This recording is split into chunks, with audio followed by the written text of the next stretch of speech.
Halo guys, selamat datang di channel gua Omon-Omon Saham. Di video kali ini kita akan sharing-sharing guys ya, sharing-sharing kondisi IHSG guys ya. Yang kemarin per Jumat ya guys ya, per closing Jumat itu ternyata nyungsep guys ya, nyungsep ke level terendahnya ya guys ya. Untuk tahun ini level terendahnya, sedangkan untuk 1 tahun terakhir ini level kedua ya, terendah ya guys ya. Terendahnya itu di Rabu 19 Juni itu ya, itu di 6722 ya guys ya. Kemarin itu Jumat itu kita di 6742 ya, kurang hampir sama ya guys ya. Cuman beda beberapa poin aja gitu guys ya. Nah guys, penyebab dari crash kemarin ya, crash ini sudah termasuk crash guys ya, kayak gini guys ya. Jadi habis indeks habis dari 7.000 ya, terus melorot terus ke 6.000. Ya, tahun kemarin tuh sempat tertingginya itu di 788 guys ya. Kirain sampai 8.000 guys. Ternyata semakin lama malah semakin melorot guys ya. Ini tentu seperti biasa guys. Kontribusi yang bikin melorot itu tentu saja adalah asing guys ya. Asing kemarin itu distribusinya gede banget ya guys ya. Nah, hari Jumat itu guys, yang saham-saham yang paling banyak dibuang itu ini guys ya, BMRI, BBRI, BBNI ini guys ya. Ini padahal Bang Omon-Omon itu membahas 3 saham ini itu adalah saham-saham yang potensial gitu loh guys ya, karena mau bagi dividen di bulan ini guys ya, di bulan April nih guys ya. Kita coba lihat ke refresh kembali guys ya, yang di bulan, sorry, di bulan Maret guys ya. Di bulan Maret guys, trio trio saham, trio BUMN ini guys, ini padahal di bulan Maret itu pada mau bagi dividen guys, tetapi ternyata ya mereka ternyata dibuang asing ya guys ya. Ya, kemarin kita bahas itu tanggal sekitar Januari ya guys ya, itu harganya masih di BRI itu masih 4.300, BMR itu masih 6.100 ya guys ya, BBNI itu masih 4.800 ya. Akibat dibuang asing ya, trio BUMN ini, trio bank besar ya, Big Bang BUMN ini otomatis ya guys ya, mereka turun semua guys ya, ini ya guys ya. Oh, BBRI untuk kemarin itu turun nih guys ya. Tuh, untuk 6 bulan terakhir ya turun ya. Tapi kemarin itu di Jumat itu sebenarnya relatif stabil guys ya. Meskipun dibuang asing sebanyak itu, dia masih cukup bertahan guys. Untuk BBNI juga, untuk BBNI drop ya. BBNI turun drastis. Untuk BMRI masih stabil ya guys ya. Turun banget itu di tanggal 6-nya justru guys ya. Di tanggal 7 itu hari Jumat dia mulai malah naik tipis ya. Padahal asing itu distribusinya terbesar itu di BMRI guys ya.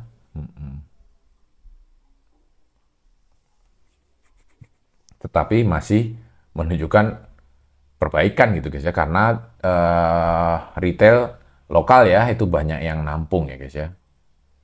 Nah, kenapa asing itu meninggalkan pasar Indonesia, guys? Jadi penyebabnya itu di sini sih, guys ya. Jadi Q4 ya, Q4 kuartal 4 2024 ya, itu ternyata Indonesia ekonomi itu hanya tumbuh 5,02% ya. Jadi kalau versi ini ya, versi menurut menurut pemerintah ya, menurut BPS ini tuh masih solid nih guys ya, masih terjaga sebenarnya ekonomi tumbuh sebesar 5,02% ya. Ini itu tetapi dibandingkan dengan 2023 itu lebih lambat ya guys ya. Karena 2023 itu 5,05% ya pertumbuhan ekonominya. Jadi perlambatan inilah yang diartikan asing sebagai ancaman gitu loh guys ya. Ancaman bahwa perbankan Indonesia ini terancam akan tidak bisa kinerjanya nggak akan bisa bagus karena kondisi ekonomi yang melambat gitu guys ya. Mereka asing itu sangat sensitif dengan kondisi makro guys. Karena mereka itu menganalisa atau berinvestasinya itu keinginannya itu mungkin proyeksinya itu untuk jangka panjang. Jadi ketika perekonomian makro tidak bagus, asing cenderung kabur gitu loh guys ya memang guys ya. Tapi ini tentunya kinerjanya bank-bank ini sebenarnya nggak jelek-jelek amat guys ya. Di video-video sebelumnya kita udah sering guys ya ngebahas BBRI, BBNI ya, BMRI juga mereka ini sebenarnya kinerjanya masih cukup bagus ya guys, masih cukup oke. Tapi karena kondisi perekonomian Indonesia yang melambat ya mereka asing itu ketakutan ya. Mereka khawatir bahwa kinerjanya di tahun 2025 ini mereka khawatir kinerjanya akan buruk. Tetapi apakah bank-bank ini akan tetap bagi dividen? Ya tentunya kemungkinannya tetap akan bagi dividen guys ya. Karena kalau kita lihat di kalender RUPS, mereka ini sudah terjadwal semua ya guys ya, RUPS-nya ya. BBNI itu 13 Maret, BMRI itu 12 Maret, BBCA 12 Maret ya, BBRI itu 11 Maret ya. Mereka Maret awal itu sudah mulai berbondong-bondong untuk RUPS. Biasanya sudah RUPS itu mereka akan mengumumkan dividen gitu guys ya. Tapi guys, sekali lagi disclaimer tidak ada jaminan bahwa mereka akan membagikan dividen ya. RUPS ini biasanya itu adalah hasilnya adalah memutuskan berapa nominal dividen gitu guys ya.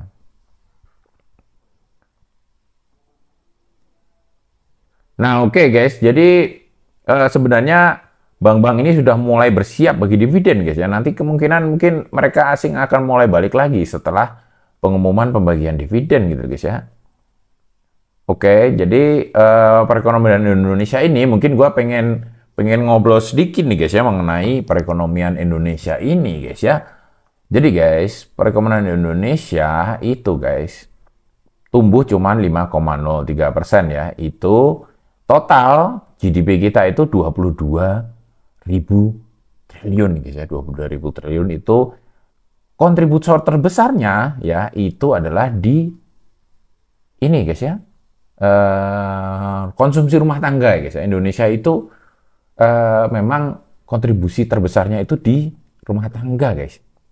Ini guys, gua sudah rangkumin ya guys ya. Di konsumsi rumah tangga itu kita kontribusinya 54%. Jadi memang GDP kita itu masih terbesar itu penyumbangnya itu dari rumah tangga guys ya, konsumsi rumah tangga. Kalau konsumsi rumah tangga kita itu melambat ya, daya beli masyarakat melemah ya, ekonomi kita akan melambat gitu guys ya. Jadi konsumsi rumah tangga ini setiap tahun tuh masih menjadi kontributor utama gitu loh guys ya. Karena memang penduduk Indonesia ini ya lumayan gede juga gitu guys ya. Nah yang kedua, investasi itu kontribusinya 29% ya guys ya. Dan yang ketiga itu pengeluaran pemerintah itu kontribusinya kecil 7%. Yang keempat ya itu di ekspor itu kita 22% kontribusinya guys ya. Lumayan gede juga guys ya ekspor ya. Ekspor ini karena ini guys ya wisatawan ya, ini laporan dari berita ya, laporan dari berita online itu ini guys ya, jadi wisatawan ini guys ya. Jadi ekspor itu kontribusinya 22% ya. Terus ini guys ya, yang meningkatkan volume ekspor itu ini guys ya, mesin ya guys ya, mesin, alat-alat listrik ya, nikel ya. Nikel ini karena soalnya kan mulai hilirisasi ya, jadi nilai ekspornya naik ya. Lalu sepatu ya guys ya, alas kaki ya, sandal, sepatu.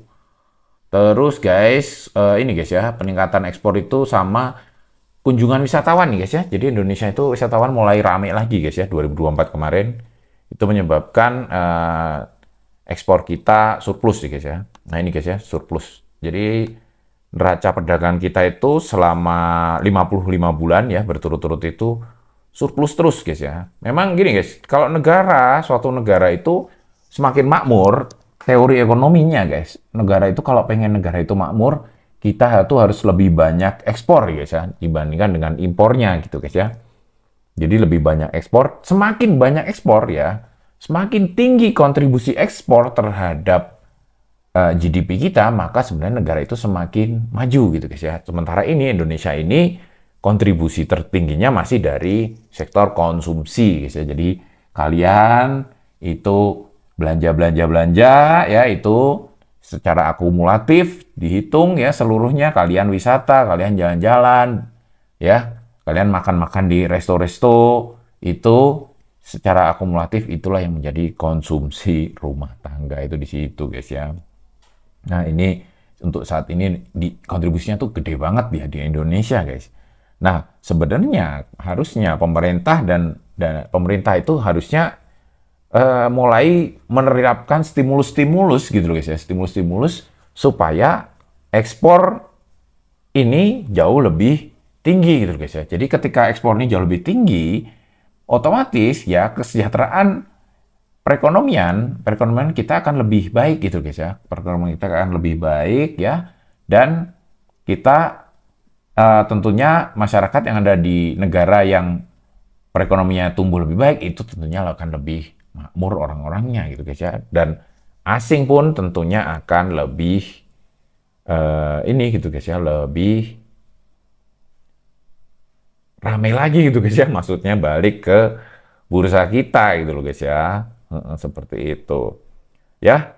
Oke guys, mungkin kesimpulannya guys dari omon-omon kali ini guys, intinya ya untuk bank-bank ini memang dilego asing ya guys ya, dibuang asing, itulah menyebabkan mereka semua harganya jadi turun, tetapi secara fundamental itu sebenarnya masih cukup bagus, bahkan mereka ini sebentar lagi mau bagi dividen guys ya.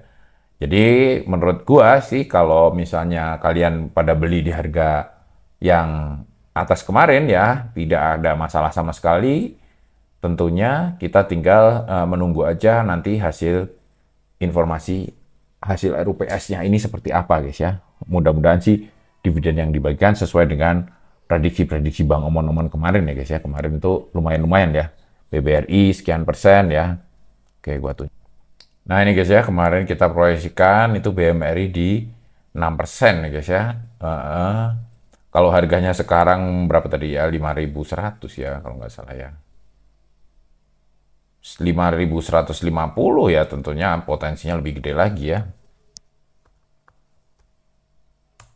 Bisa 7% guys ya. Mudah-mudahan hasil ini guys ya, hasil RUPS-nya si BMRI nanti ya, pemerintah ya, gua sih yakin ya guys ya akan membagikan dividen yang sesuai prediksi, karena pemerintah kan sekarang lagi pada butuh duit ya guys ya. Kemarin aja anggaran-anggaran untuk ini ya, untuk apa? Untuk PNS-PNS itu dikurangin gitu loh guys ya. Nah, banyak yang ngomong guys ya, anggaran-anggaran untuk PNS dikurangin, nanti pengeluaran pemerintah akan turun, GDP akan turun ya. Sebenarnya itu nggak perlu terlalu khawatir sih guys ya, karena kita lihat tadi kontribusi pengeluaran pemerintah juga kecil, dan itu sebenarnya switching guys ya. Jadi anggaran-anggaran untuk dinas, untuk perjalanan dinas PNS ya, anggaran-anggaran untuk mereka itu uh, tour ya, studi banding ya ke luar negeri dan segala macam ya, yang sifatnya itu menurut Pak Presiden Prabowo ini kurang efektif, itu dialihkan untuk makan